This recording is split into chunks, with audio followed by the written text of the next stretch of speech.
नमस्कार, ये आकाशवाणी पटना है। अब आप अभिषेक दास से प्रादेशिक समाचार सुनिए। पहले मुख्य समाचार। अहमदाबाद में दुर्घटनाग्रस्त विमान का ब्लैक बॉक्स और फ्लाइट डेटा रिकॉर्डर मिला। दोनों उपकरणों के मिलने के बाद दुर्घटना के कारणों का चल सकेगा पता। जान गंवाने वालों में पटना की मनीषा थापा भी दुर्घटनाग्रस्त विमान की एयर होस्टेस थी। मनीषा। प्रधानमंत्री नरेंद्र मोदी ने विमान दुर्घटना में जीवित बचे एकमात्र यात्री और घायलों से मुलाकात की। श्री मोदी ने दुर्घटना स्थल का दौरा किया और अधिकारियों के साथ समीक्षा बैठक की। और मौसम विभाग ने कहा, अगले 5 दिनों के दौरान बिहार के कुछ भागों में दक्षिण पश्चिम मानसून के आगे बढ़ने के लिए अनुकूल परिस्थितियां बनी हुई हैं। अब समाचार विस्तार से। अहमदाबाद में कल दुर्घटनाग्रस्त हुए विमान का ब्लैक बॉक्स और डिजिटल फ्लाइट डेटा रिकॉर्डर मिल गया है। नागरिक उड्डयन मंत्रालय ने कहा है कि ब्लैक बॉक्स हादसे में क्षतिग्रस्त हुए छात्रावास की छत पर मिला है। वहीं विमान का डिजिटल फ्लाइट डेटा रिकॉर्डर दुर्घटना स्थल से बरामद किया गया। इन दोनों उपकरणों के मिलने से दुर्घटना के कारणों का पता चल सकेगा। इन उपकरणों में वायुयान में उड़ान के दौरान विभिन्न सूचनाएं एकत्र होती हैं। ब्लैक बॉक्स के जरिए यह पता चल सकेगा कि विमान के दुर्घटनाग्रस्त होने से पहले आखिरी पलों में क्या हुआ था। नागर विमानन महानिदेशालय ने एयर इंडिया के बोइंग 787-8 और 787-9 ड्रीमलाइनर विमानों पर सुरक्षा निरीक्षण और निगरानी बढ़ाने का आदेश जारी किया है। यह फैसला अहमदाबाद में एयर इंडिया के एक ड्रीमलाइनर विमान दुर्घटना की पृष्ठभूमि में लिया गया। साथ ही निदेशालय ने कहा है कि ड्रीमलाइनर समेत बोइंग की सभी विमानों की गहन जांच पड़ताल की जाएगी। उड़ान से पहले सभी विमानों को मानक जांच प्रक्रिया से गुजरना होगा। निदेशालय ने विमानों की सुरक्षा में कोई कोताही नहीं बरतने का विमानन कंपनियों को निर्देश दिया है। अहमदाबाद विमान दुर्घटना में पटना की मनीषा थापा की मौत हो गई। वे एयर इंडिया में एयर होस्टेस थीं। मूल रूप से नेपाल के विराटनगर की रहने वाली मनीषा थापा का जन्म पटना में हुआ था और उनका पूरा परिवार पटना में ही रहता है। उनके पिता बिहार पुलिस में हैं। मनीषा का परिवार अहमदाबाद के लिए रवाना हो गया है। अहमदाबाद हवाई दुर्घटना के बाद राज्य सरकार ने लोगों की सुविधा के लिए हेल्पलाइन नंबर जारी किया है। आपदा प्रबंधन विभाग ने कहा है कि लोग इस हेल्पलाइन पर राज्य के किसी व्यक्ति की इस दुर्घटना से प्रभावित होने की जानकारी साझा कर सकते हैं। हेल्पलाइन नंबर है 0612294204 और 06122294-205। इसके अलावा विभाग के टोल फ्री नंबर 1070 पर भी सूचना दी जा सकती है। प्रधानमंत्री नरेंद्र मोदी आज गुजरात के अहमदाबाद सिविल अस्पताल गए और एयर इंडिया विमान दुर्घटना के घायलों से मुलाकात की। श्री मोदी ने दुर्घटना स्थल का भी दौरा किया और वहां पर बचाव कार्यों में लगे अधिकारियों और अन्य लोगों से मुलाकात कर स्थिति का जायजा लिया। बाद में प्रधानमंत्री ने अहमदाबाद में अधिकारियों के साथ समीक्षा बैठक की। वे हादसे में जान गंवाने वाले गुजरात के पूर्व मुख्यमंत्री विजय रूपाणी के परिजनों से भी मिले। प्रधानमंत्री ने दुर्घटना में बचे एकमात्र यात्री भारतीय मूल के ब्रिटिश नागरिक विश्वास कुमार रमेश से अस्पताल जाकर भेंट की। विश्वास ने दुर्घटना से जुड़े अनुभव के बारे में प्रधानमंत्री को बताया। श्री रमेश ने अपने दर्दनाक अनुभव प्रसार भारती संवाददाता के साथ साझा किए। विश्वास कुमार इकलौते ऐसे शख्स हैं जो उस हादसे में जिंदा बचे और ये एक तरीके से चमत्कार है, क्योंकि ऐसे चमत्कार बहुत ही कम देखने को मिलते हैं। प्रधानमंत्री यहाँ पर पहुंचे, विश्वास कुमार से उन्होंने बातचीत की, उनका हालचाल जाना। सर ने पूछा कि क्या कैसे हुआ, तो मैंने उसके बारे में बताया और सब हाल चाल पूछा सब। विश्वास, अगर हम जानना चाहें कि आप थोड़ा सा बता पाएं कि ये हादसा कैसे हुआ था, क्योंकि ये एक बड़ा चमत्कार है जिस तरीके से आप वहाँ से इकलौते ऐसे शख्स हैं जो जिंदा बचे। वो मेरे नजरों के सब सामने हुआ था, मेरे खुद को भी बिलीव नहीं होता कि मैं कैसे उसमें से जिंदा बाहर निकला, क्योंकि थोड़ा टाइम लेके तो मेरे को लगा था कि मैं भी मरने वाला हूँ, लेकिन जब मेरी आंख खुल के मैं देखा ना तो मुझे लगा मैं जिंदा हूँ। तो मैंने ट्राई किया, जब मेरी सीट थे वो मेरी बेल्ट निकाला, मैंने वो ट्राई किया जहाँ से निकल सकता वहाँ से, मैं निकल गया वहाँ से। मेरे नजरों के सामने एयर होस्टल और दूसरे आंटी अंकल सभी उसमें मिस हो गए थे सभी। अच्छा, थोड़ा सा बता पाए, जब जैसे ही टेक ऑफ हुई फ्लाइट, क्या हुआ था और अचानक से कैसे हादसा हुआ? टेक ऑफ के बाद 1 मिनट के अंदर ही जब टेक ऑफ हुआ ना तो सडनली 5-10 सेकंड कैसे लगा जैसे स्ट्रक हो गया वो। बाद में प्लेन में लाइट ऑन हो गई, ग्रीन और व्हाइट। बाद में वो पता नहीं वो प्लेन टेक ऑफ ज्यादा करने के लिए वो रेस तो बोलते हैं क्या, रेस दिया होगा ऐसा कुछ, और सीधा स्पीड में ही घुस गया जहाँ वो क्या था वो हॉस्टल था, एक हॉस्पिटल का। हाँ, हॉस्टल में, और सब सामने सब। ये फ्लाइट जब क्रैश हुई उस समय हॉस्टल पे लैंड की थी, उसी समय आप बाहर निकले थे? नहीं, मैं जो साइड पे था ना वो साइड हॉस्टल पे नहीं लैंड हुई थी। हॉस्टल के जो ग्राउंड फ्लोर है ना जैसे नीचे, वहाँ लैंड हुई थी। तो मुझे दूसरे के बारे में मेरे को पता नहीं, लेकिन मैं जहाँ लैंड हुआ था ना वो नीचे की साइड थी। तो जब वहाँ थोड़ा पेस भी था प्लेन के जब बाहर, तो जैसे मेरा डोर टूटा ना सब, तो मैंने देखा ना जब सामने थोड़ा इधर पेस है, मैं ट्राई कर सकता हूँ निकलने के लिए। तो मैंने ट्राई किया निकलने के लिए, तो फिर मैं निकल गया उधर, क्योंकि अपोजिट साइड पे था ना वो बिल्डिंग का वो था ना दीवार, तो उधर से कोई शायद नहीं निकल सका होगा, क्योंकि उधर पूरा उधर ही क्रैश हुआ था। मैं जो जहाँ था वहीं थोड़ा पेस था, फिर भी मेरे पता नहीं मैं कैसे बचा हूँ, क्योंकि मेरे नजर के सामने ही सब 2 एयर होस्टल अंकल आंटी सब उधर ही सब। आप पैदल चल के आए वहाँ से निकल? हाँ, और थोड़ा जब आग लगी ना मेरा लेफ्ट हैंड भी जल गया थोड़ा, फिर एम्बुलेंस मेरे को उठा लेके इधर आया हॉस्पिटल में। इस बीच सिविल अस्पताल के अधीक्षक डॉक्टर राकेश जोशी ने बताया कि अस्पताल में 32 लोगों का इलाज चल रहा है। कुछ डॉक्टर गंभीर रूप से झुलसे हैं, उन्हें छोड़कर बाकी सभी की हालत स्थिर है।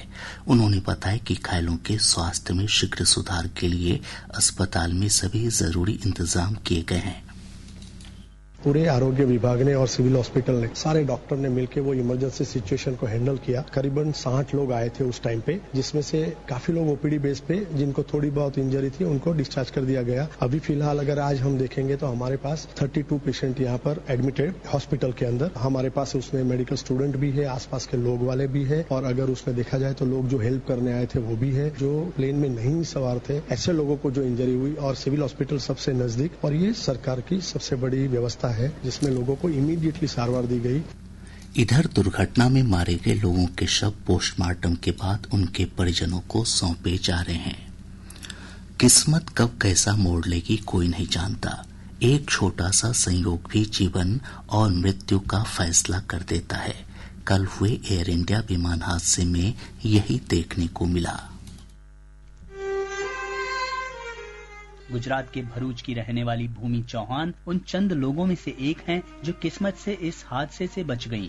उन्हें कल उसी एयर इंडिया की फ्लाइट से लंदन जाना था जो दुर्घटनाग्रस्त हो गई।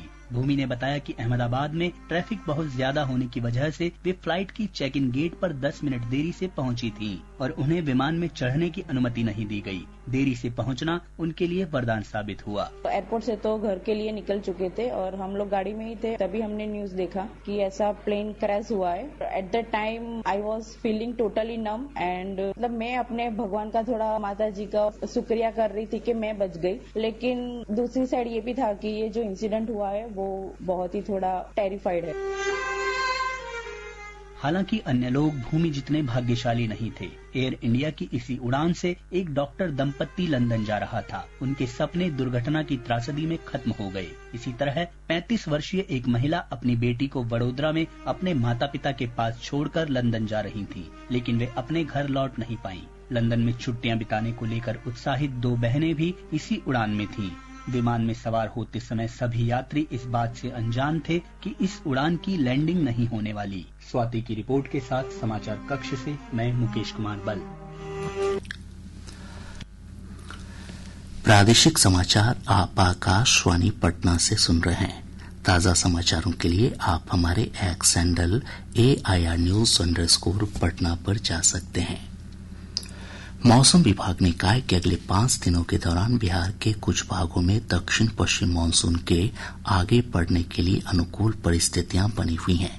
विभाग ने कहा है कि अगले 2 दिनों के दौरान मानसून विदर्भ, छत्तीसगढ़ और ओडिशा के कुछ भागों और उसके 3 दिनों के दौरान पश्चिम बंगाल, झारखंड और बिहार में दस्तक दे सकता है। इधर आज भी प्रदेश में उमस भरी गर्मी से आम जनजीवन प्रभावित है। राज्य के दक्षिणी हिस्सों में अधिकांश जगहों पर आज भी गर्म दिवस की स्थिति बनी रही। मौसम विभाग से प्राप्त जानकारी के अनुसार कई स्थानों का अधिकतम तापमान 40 डिग्री सेल्सियस से ऊपर रिकॉर्ड किया गया। 42 डिग्री सेल्सियस अधिकतम तापमान के साथ रोहतास का टेहरी प्रदेश का सबसे गर्म स्थान रहा। राजधानी पटना का अधिकतम तापमान 40.1 डिग्री सेल्सियस रिकॉर्ड किया गया। मौसम पूर्वानुमान में कहा गया कि कल अररिया, किशनगंज और कटिहार को छोड़कर राज्य के सभी जिलों में गर्म और आर्द्र दिवस की स्थिति बनी रहेगी। अगले 24 घंटों के दौरान अधिकतम तापमान में कोई विशेष परिवर्तन नहीं होने की संभावना है। तत्पश्चात गिरावट होने का पूर्वानुमान है। अगले 3 से 4 दिनों के दौरान न्यूनतम तापमान में कोई विशेष परिवर्तन नहीं होने की संभावना है। दिनांक 14 जून 2025 को राज्य के उत्तर, दक्षिण, मध्य एवं दक्षिण पूर्व जिलों के 1 या 2 स्थानों पर मेघ गर्जन, वज्रपात और तेज हवा 30 से 40 किलोमीटर प्रति घंटा चलने की संभावना है। राज्य के अररिया, किशनगंज एवं कटिहार को छोड़कर बिहार के सभी जिलों में गर्म और आर्द्र दिन रहने की संभावना है। मुख्यमंत्री नीतीश कुमार ने आज पटना में आयोजित कार्यक्रम से सामाजिक सुरक्षा पेंशन योजना और मुख्यमंत्री कन्या उत्थान योजना के लाभार्थियों के बैंक खाते में डीबीटी के माध्यम से 271 करोड़ 15 लाख रुपए अंतरित किए। इस अवसर पर उप मुख्यमंत्री सम्राट चौधरी और विजय कुमार सिन्हा तथा समाज कल्याण मंत्री मदन सहनी भी उपस्थित थे। विकसित कृषि संकल्प अभियान के तहत समस्तीपुर के पूसा स्थित डॉक्टर राजेंद्र प्रसाद केंद्रीय कृषि विश्वविद्यालय की ओर से राज्य के 13 जिलों में कार्यक्रम आयोजित कर 2 लाख किसानों के साथ संवाद किया गया। कुलपति डॉक्टर पीएस पांडे ने संवाददाता सम्मेलन में ये जानकारी दी। समस्तीपुर जिले के रोसड़ा थाना क्षेत्र में एक तेज रफ्तार 4 पहिया वाहन की चपेट में आने से मोटरसाइकिल सवार 3 युवकों की मौत हो गई। सभी मृतक बेगूसराय के रहने वाले थे। वैशाली जिले के हाजीपुर सदर थाना क्षेत्र के तिग्गी कला गांव में पुलिस और एक अपराधी के बीच मुठभेड़ हो गई। पुलिस की गोली अपराधी राजीव माली के पैर में लगी, जिसके बाद उसे गिरफ्तार कर लिया गया। समस्तीपुर जिले के मुफस्सिल थाना क्षेत्र के मोहनपुर रोड स्थित एक आभूषण शोरूम में पिछले दिनों हुई लूट के मामले में पुलिस ने 2 अपराधियों को गिरफ्तार किया है। इनके पास से 15 लाख रुपए मूल्य के जेवरात भी बरामद किए गए। मुंगेर जिले के असरगंज थाना क्षेत्र से पुलिस ने 2 अपराधियों को हथियारों के साथ गिरफ्तार किया है। किशनगंज के फार्मिंग गोला चेक पोस्ट पर उत्पाद विभाग की टीम ने एक तस्कर को 5 किलो से अधिक चांदी के साथ गिरफ्तार किया है। बरामद चांदी का बाजार मूल्य लगभग 5 लाख रुपए बताया जाता है। और अब अंत में मुख्य समाचार एक बार फिर। अहमदाबाद में दुर्घटनाग्रस्त विमान का ब्लैक बॉक्स और फ्लाइट डेटा रिकॉर्डर मिला। दोनों उपकरणों के मिलने के बाद दुर्घटना के कारणों का चल सकेगा पता। जान गंवाने वालों में पटना की मनीषा थापा भी दुर्घटनाग्रस्त विमान की एयर होस्टेस थी। मनीषा। प्रधानमंत्री नरेंद्र मोदी ने विमान दुर्घटना में जीवित बचे एकमात्र यात्री और घायलों से मुलाकात की। श्री मोदी ने दुर्घटना स्थल का दौरा किया और अधिकारियों के साथ समीक्षा बैठक की। और मौसम विभाग ने कहा अगले 5 दिनों के दौरान बिहार के कुछ भागों में दक्षिण पश्चिम मानसून के आगे बढ़ने के लिए अनुकूल परिस्थितियां बनी हुई हैं। इसके साथ ही आकाशवाणी पटना से प्रसारित प्रादेशिक समाचार का ये अंक समाप्त हुआ।